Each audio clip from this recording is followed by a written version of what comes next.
का अवसर मिला। मैं सोचता हूँ कि वास्तव में देश आज सुख की नींद सोता है, वो केवल और केवल आप लोगों के सीमा पर मजबूती के साथ खड़े रहने के कारण से देश अपने आप को बहुत सुरक्षित अनुभव करता है। के युद्ध में हमको जो अनुभव आया था, उस अनुभव के बाद केंद्र सरकार ने इस बारे में विचार किया कि हमारी बॉर्डर की सुरक्षा के लिए उतने ही निपुण और उतने ही एक तरह से ट्रेनिंग लिए हुए बहादुर लोगों की कोई नई हमें फौज की रचना करनी पड़ी। उसके पहले जो स्टेट की जो है हमारी कमान होती थी वही सुरक्षा का काम देखती थी, लेकिन 65 के युद्ध में जो हमको पश्चिमी सीमा पर और विशेष करके गुजरात और उसके आसपास के कच्छ के रण में जिस प्रकार के उस हमले को प्रतिकार करना था, वो शायद उस समय हम उतनी मजबूत फोर्स नहीं बना पाए। और उसके कारण से तुरंत विचार आया कि निश्चित रूप से सीमाओं की सुरक्षा के लिए ऐसी कोई फोर्स की रचना होनी चाहिए जो हर समय मुस्तैद रहकर देश के दुश्मनों का मुकाबला कर सके, सीमा की सुरक्षा कर सके और सामान्य जनजीवन को एक तरह से सुरक्षा प्रदान कर सके। और इसी के लिए 1 दिसंबर 65 को बीएसएफ का गठन हुआ। ये जो 65 का युद्ध था, ये 9 अप्रैल को युद्ध हुआ था। और उस अनुभव के बाद और आज जो बीएसएफ की फोर्स है वो हमारी पश्चिमी सीमा पर भी और बांग्लादेश की सीमा पर भी जिस बहादुरी के साथ देश की सदैव सुरक्षा के काम को कर रही है, उसके लिए संपूर्ण देश को आपके ऊपर बहुत नाज है, गर्व है कि उसके कारण से केवल हम ही नहीं, दुनिया के लोग भी इस बात को मानते हैं कि भारत ने जब से बीएसएफ के बहादुर लोगों का अपना गठन करके उस सीमा पर जिस प्रकार से उनको लगाया गया है, वो निश्चित रूप से भारत की सुरक्षा में पूर्णतः सफल हुए। और मैं सोचता हूँ चाहे वो 65 का युद्ध हुआ हो,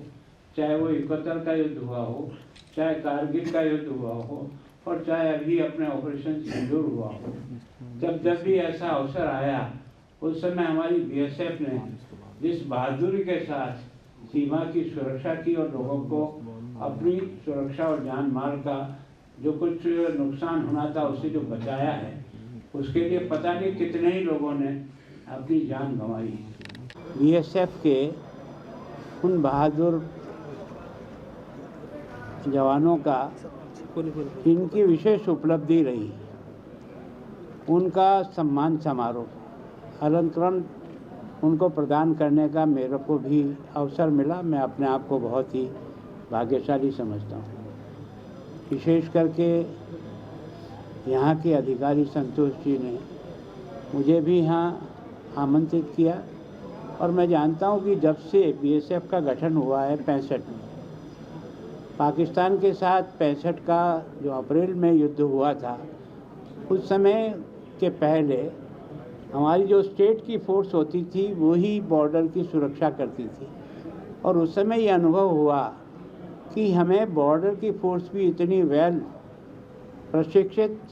और तैयारी के साथ लोगों को वहाँ लगाना चाहिए। तब से बीएसएफ जो ने 1 दिसंबर 1965 से स्थापना हुई, तब से लेकर आज की तारीख में दुनिया का सबसे बड़ा अगर कोई बॉर्डर सिक्योरिटी की दृष्टि से है तो भारत में है। और जब से बीएसएफ का गठन हुआ है,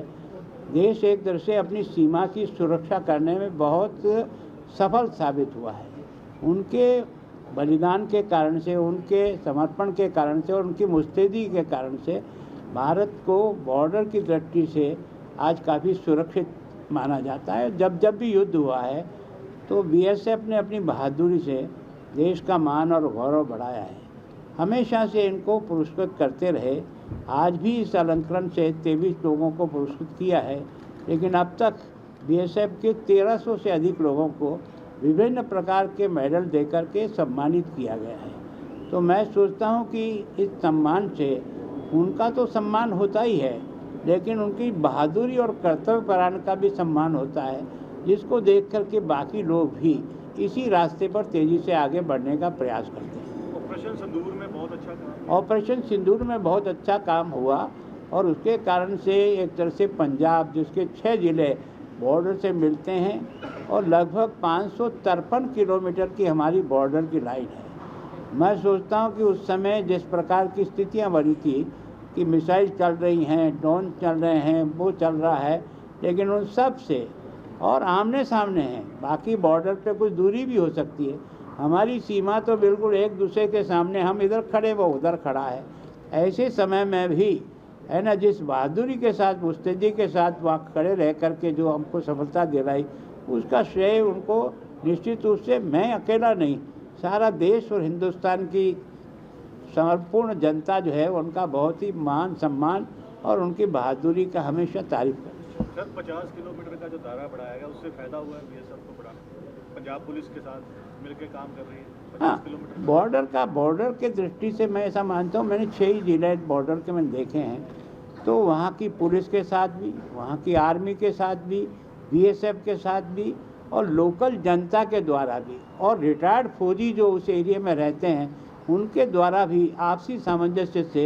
हमको इस हर समय बहुत मदद मिलती है। और केवल ये सीमा की सुरक्षा नहीं करती, आपदा में जब कभी भी देश आता है, चाहे बाढ़ हो और कोई घटना हो, तो वहाँ भी एक तरह से हमारी ये फोर्स बहुत मदद करती है। अब की बार की बाढ़ में भी हमको उन्होंने पूरी मदद की और जिसके कारण से हम यहाँ लोगों को जान माल को बचा सकें। एंटी ड्रोन सर, कुछ एंटी ड्रोन के बारे में? भाई एंटी ड्रोन आजकल क्या है कि जो पाकिस्तान हमला कर रहा है वो युद्ध में और हमसे लड़के नहीं जीत सकता, तो उसने ड्रोन के माध्यम से हथियार गिराना और नशीली वस्तु गिराने का काम बहुत तेज़ी से किया है